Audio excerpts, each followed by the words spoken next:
different Starbucks in an attempt not to make any of these people in any of these Starbucks who work behind the counter think that I am that pathetic, that I show up at a coffee place every single night. So I have to break it up to give these people illusions like, well, every once in a while, Henry Rollins comes in here. Not too often. That's because I have like 50 I can go to. But if I came in there every night, like, oh yeah, he comes in every night, he doesn't get out much, he's so weird. Because there's that contempt that is bred out of familiarity, so I try and keep moving. And so there's one particular Starbucks that I go to on a Friday night, and it just shows you what a no-life person I am. My big Friday night, I'm in a coffee place writing.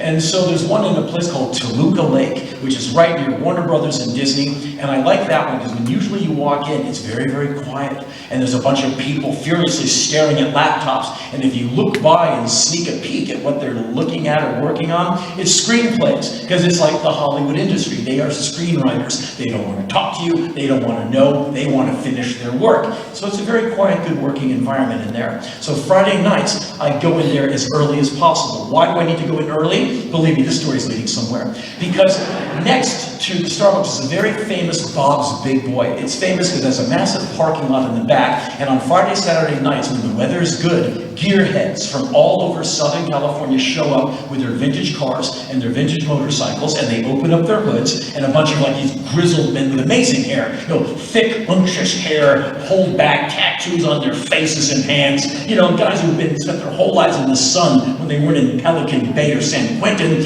and they're having car talk. And the women who love them show up, and they have as many tattoos as the guys do, and they bring their kids in, and it's this huge event, and if you're not careful, you can't get parking. And so I get in there early, and little by little, the gearhead men walk in to utilize the men's room and to get coffee. And they're huge guys, they have big boots on, and sometimes they walk by me, and they'll recognize me, but they can't figure out where from. They stop. And I always know when I've been recognized. They stop, someone will look away. They're like, okay, wait a minute, why? I'm thinking about that face because I'm trying to figure out where I know it from. And then they figure out what association they have with this ruined face. They snap back and look at me, and they always do this. Because I'm always a little shorter than they thought I would. And so on this one evening, trying to work out the frustration of being off the road, which is ridiculously depressing for me. I don't know when I'm going to grow up enough to be able to handle it. Some people will never grow up. For instance, I will never be mature enough to buy a Sting record. And I'm not putting Sting down. I'm just saying there's a certain level of maturity that some of us just will not reach. And again, he's an amazing musician. He's great. But, could you walk into a record store in broad daylight with witnesses and take a Sting product, any medium will do, and slap it down on the counter and look the vendor right in the face and go, that's what I'm talking about? What? How was your night last night? It's cool. I'm totally downplaying it, it's fun. And I didn't want to tell her what I just told you about the night of the ass. I went, I just hung out, did my thing, drank my movie prep, went to sleep. So I'm not going to have this discussion with you. And so I get in her car. I'm not allowed to drive because I'm now the patient. And so the thing takes me to the doctor's office for the procedure. While we're going to the doctor's office, I'm writing material. I'm getting things ready to humor the nurse and the doctor. I'm getting my gerbil jokes ready. I say hello to them when you go in there, ask them if they're still SAG and they need, to get their union dues. Just whatever. I just try to be funny before they knock me out. And so I walk into this waiting room area, and I walk up to the beautiful woman behind the counter. I go, good morning. My name is Henry. You're here for the colonoscopy! And she says this over smooth jazz that's coming across the PA. And she says it in a way like I've won the lottery. And everyone looks up from their magazine. Hi, I'm colonoscopy. Hi, thank you. Thanks, lady. The doctor will be in to see you soon. It's gonna be so fun. And I'm like, thanks. And I sit down and I look at all the other people looking at me, and they all have this look of it's cool. And I realize the same thing's gonna happen to them. Is there some kind of secret handshake with that? Because they know what I know. And so I pick up a copy of Us magazine, And I go through and I look at all these famous people who've done wretched things to their faces. Lady, why did you play with your face so much? You look so weird. And I looked at all the movie stars my age and wonder if they ever sat in this office. Where I'm sitting right now about to. And so the only one I could consider that probably had by looking through this magazine was Tom Hanks. And I sat there looking at a picture of Tom Hanks going, man, I bet you've been through this. And if Tom Hanks can do it, so can I.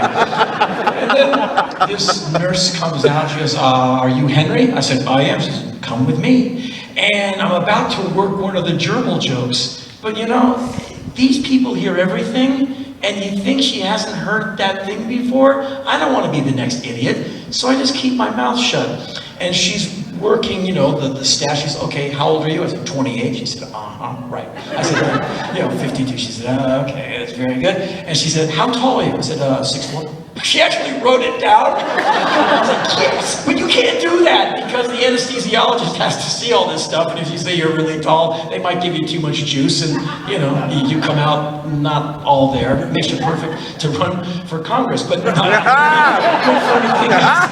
Anyway, I said, no, 5'8", 5'9", if I'm on my tippy toes. She goes, yeah, I know. She wrote it down, and I'm lying there, and a nice guy walks in. Hey, Henry, I'm your anesthesiologist. I'm going to be putting you down so the doctor can come in and do his thing. So I'm going to give you a little relaxing thing, a little stinger, and then we're going to knock you out. The doctor's going to do the procedure. We're going to send you on your way. Does that sound okay? And I said, what choice do I have? He said, none. Roll on your left side. And so this idea of vulnerability, I'm on my left side like, hey, just come on in. Like, whatever's going to happen to me, I'm not going to know. And I can just see the JPEGs now on the internet, like a doctor standing next to my ass, like, ABC, CBS, one of those three-letter corporations contacted me. They said, have you heard of a show called Hawaii Five-0? I said, absolutely. They said, hey, you want to work in an episode of it? I said, yeah, when do I audition? They said, yeah, you don't have to audition. We know you can do it. I said, yeah, what am I going to do? And they said, well, we'll send you the script. And I said, okay. So I look at the script. It's a part that is perfect for me. Not many words, and I'm an incredibly awful person. And I'm usually in films and TV shows, I'm the guy who gets shot in the liquor store holdup. And my entire line is, what the boom? And I'm gone. Or the bugs eat my face, and I'm gone. In this, I'm the bad guy, and I'm gone. And so I realized that anybody with a face can do this part. But I'm smart. I'm not too proud, like, hey, that's below me. There is nothing at all that you can find that's below me. And so I said, I'll take it. And so they said, you'll be flying out, working one day and flying back. So you're flying day 1, working day 2, you're flying day 3, back to the mainland, back to Los Angeles. And so I packed appropriately. 2 of these, 1 of those, like, for 3 nights. And so I get there, I meet the cast and all the people who work there. You could not find nicer people. And so they dressed me up in my bad guy outfit, t-shirt, jeans, and whatever. And the director, I'm forgetting his name at the moment, incredibly nice guy, said, hey, Henry, thank you so much for giving us so much of your time. I'm thinking so much of my time. We're going to work a very long day today, and then tomorrow morning at like 6 a.m., I'm going to fly back to Los Angeles. He said, I hope our shooting schedule doesn't inconvenience you too much. I said, what? We're going to start working right now and work until nighttime? He said, no, your first shoot day is today. Your next shoot day is a week from now. I said, no, I'm leaving tomorrow morning. He said, oh, that was a clerical error.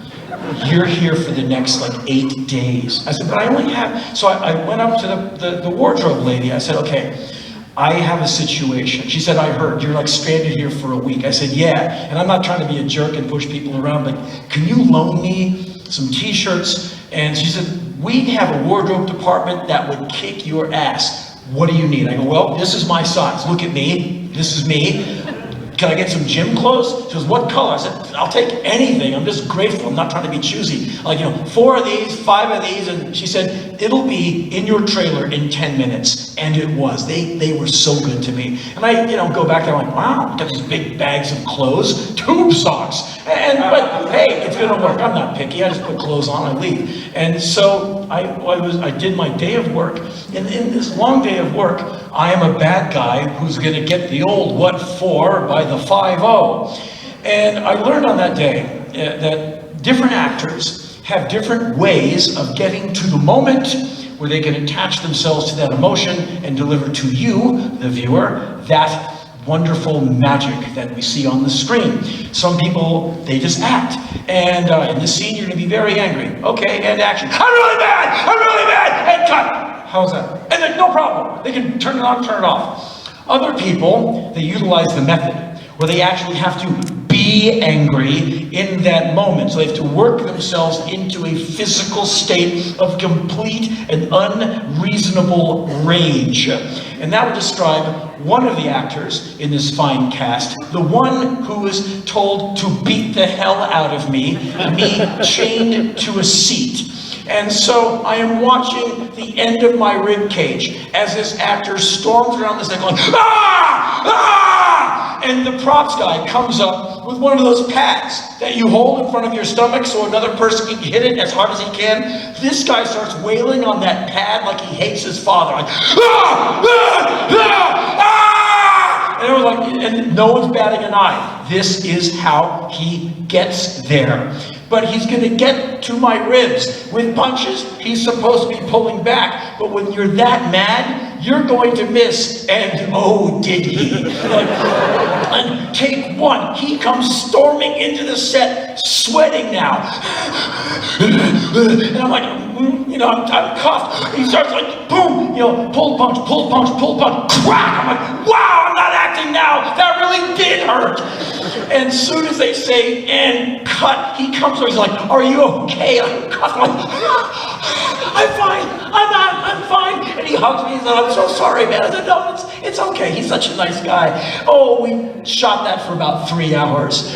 And by the end of it, I felt like Muhammad Ali at the end of the Ali Foreman fight. I'm like, oh, ow. And for the rest of the week, I was on paid vacation in Honolulu, Hawaii, in Waikiki. There are hardworking Americans who work for 8 months to spend 5 days in Hawaii. They tell everyone in the office, me and my husband are going to Hawaii this coming Friday. Congratulations, that's going to be great.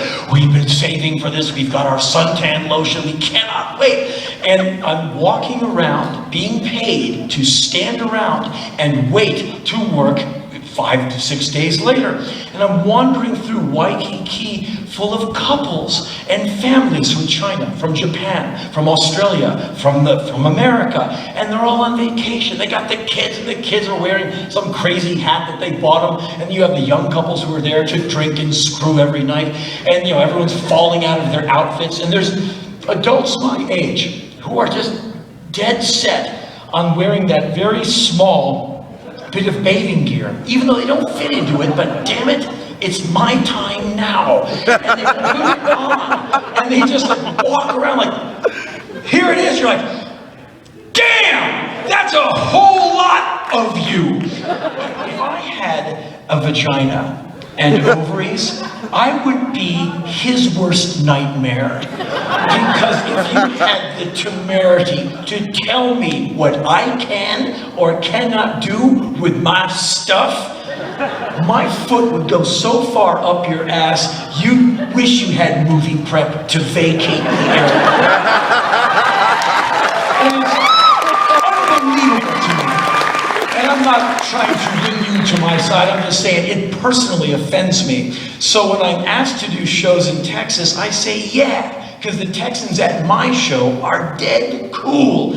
Some of the other ones, not so much. I mean, Rick Perry, he's a dud. But the people who come to my show they're just fantastic. And they always thank me, hey, thanks for not judging us. Thanks for not showing us up. I don't judge you, but tonight I'm going to have some fun with your government. They said, please do it twice. And so last year, I was on tour in America, everywhere but here. And one leg of the tour is called Capitalism. I did the capital city of every state in America. It was an amazing tour. And I was in Austin, Texas on this one night, the capital cities. And this is an amazing city. If you've never been to Austin, Texas, I wouldn't dare tell you what to do. I hope you get there. It's a beautiful city. Every third building is either a gig, a restaurant, or a record store. Every third person is in a band. And the bands are pretty amazing. And Texans, by and large, are some of the biggest-hearted, friendliest Americans you'll ever meet. But the ones in Austin, they're just completely incredible. And so I did the show in Austin. We had big fun.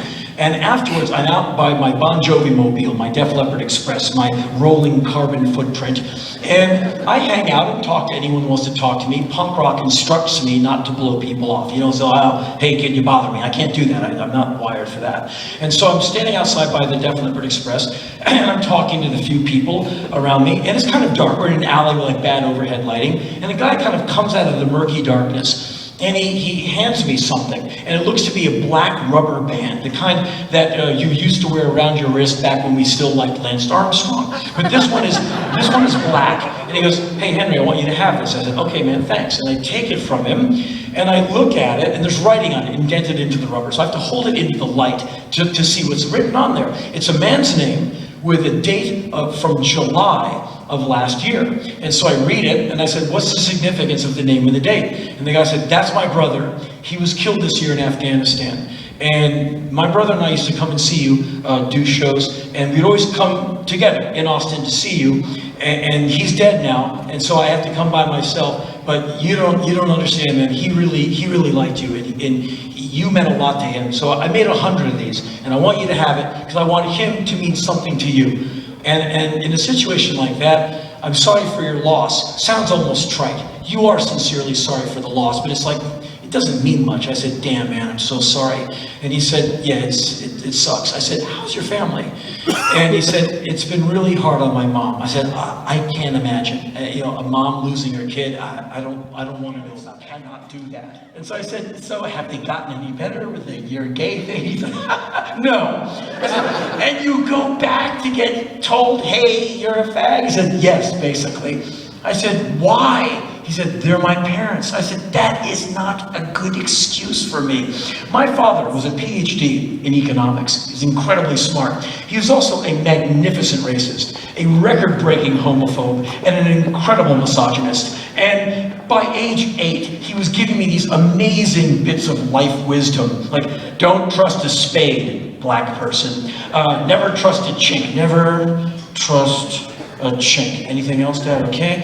You are ruining my life. And I would go home on the weekend visit to Dad and back to my mother. To the left of my mother is Joan Baez and a wall. Like, "Well, what did your father teach you this weekend?" "Well, chinks can't be trusted." Henry! This one, the crazy guy driving in his Buick around the Washington, D.C. area, chucking his empties into the back seat, told me, "You go to your room." Boy, spoil the messenger's fun.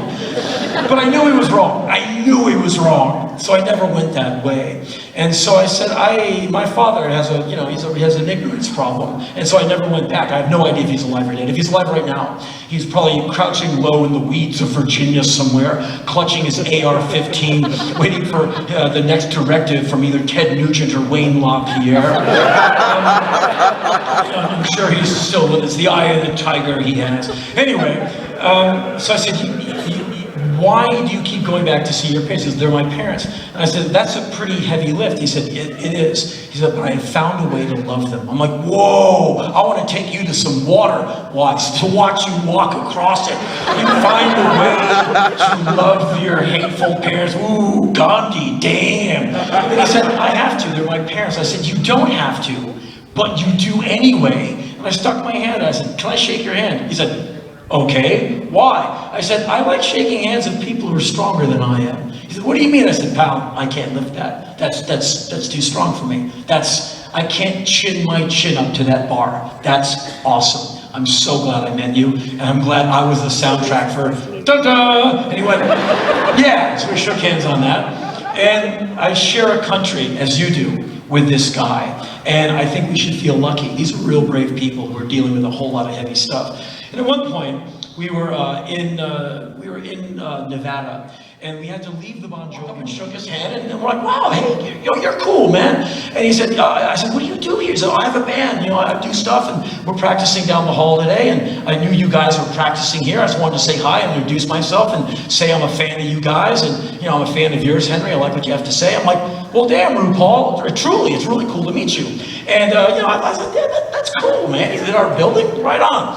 Because I like him. I think he's very brave doing his thing. And he's definitely finding his own way through the world. He's not doing the normal 9 to 5. And so at some point in that summer, I would pass him in the hallway, and we would talk about stuff. And we would get on like we had known each other for like 500 years. And we would just sit down and get into this really deep stuff. Like, have you ever thought about this? I have. And it must have been an odd two-shot.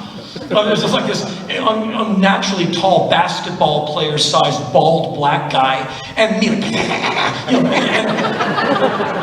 and so I would keep in touch with RuPaul over the years. You'd see him here, see him like in New York or LA, and I'm like, hey, RuPaul, good to see you again, man. We'd have our talk about what's going on in our lives.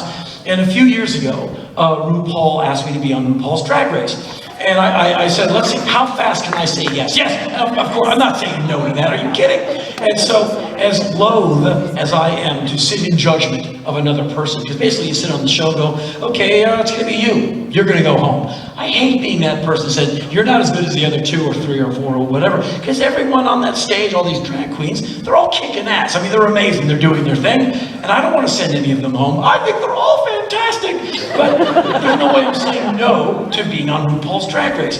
And so I did that, and I told the story about that a few times after I did it. This is a few years ago.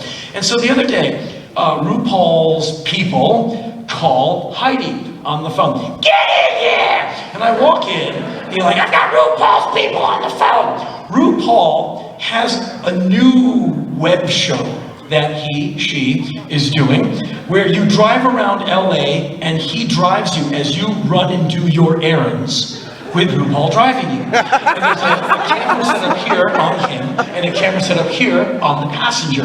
And he said, the guy said, here's the concept. RuPaul picks you up in his car, you drive around, you talk, it's an interview, and you go and do stuff. And that's the shot. It's just the two, you don't have to act, it's just 2 people hanging out, and he'll put it on the internet. And I said, well, and I said, you're doing Ross. I said, yeah, I'll do it. I mean, I wouldn't have said no anyway. And so Heidi and I, we go to a diner down the street from us 1 or 2 days a week in a gay part of LA. LA has like 2 or 3 gay neighborhoods. There's like one in Silver Lake, one on Santa Monica Boulevard, kind of in almost West LA, and then there's West LA where they have the rainbow flags flying, and there are like 3 kind of gay hubs in Los Angeles. We eat lunch in a place in the middle of the middle hub. And it's a diner, and they have really good food, and all the waiters are like super gay, and they're really cool, and it's a good restaurant. The food is amazing, and we go there all the time. And they always have this crazy music playing, like doom, doom, doom, doom, ah, doom, doom. Your plate's like boom, boom, boom, boom. But the food's so good, and it's just a cool place. And so we told our favorite waiter, Heidi said, he's gonna hang out with RuPaul next week.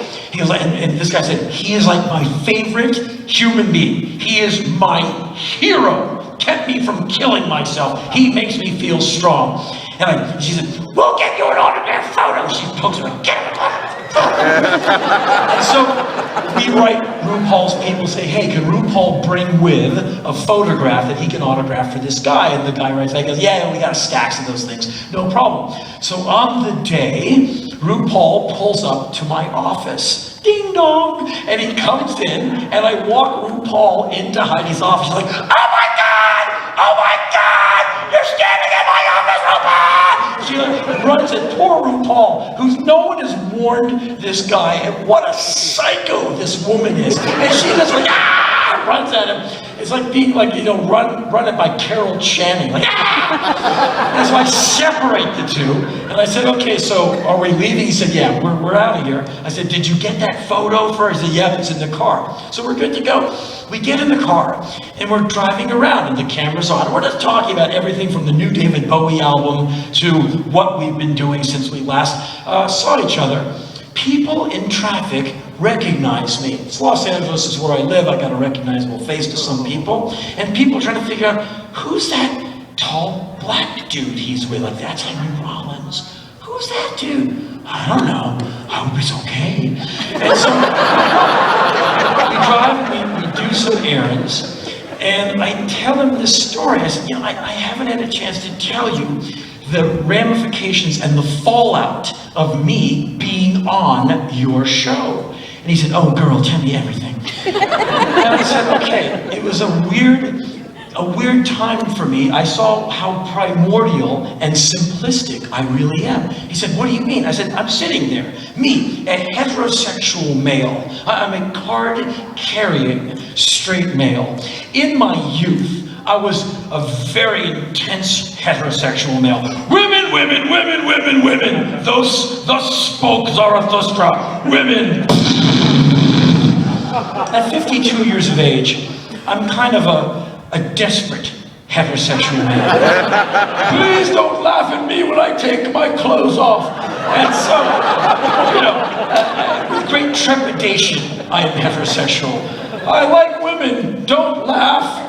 Anyway, I said, here's what happened to me, RuPaul. I'm sitting there with the other judges, you and the other judges, as these men dressed as women come out and do their thing, and they want to win. So they're giving it, they're really putting it on, and they're trying to work me because I'm a new judge. So these men dressed as women are dancing at me. And I'm like, you're a guy, very talented, very well made up, and you're like, and I start, you know, I'm not going to be graphic with you. I'm just saying there was a reprioritizing of blood flow. And I'm having a conversation. There's two brains in a man. What the hell are you guys doing down there? I don't know, it's a hot image. It's a guy, but it's hot. Well, he is kind of hot. It's a guy. Like, stand down. Get like the judge. I'm not taking notes. The undulations were very undulating. I'm just trying to do my job. And then the mind strays.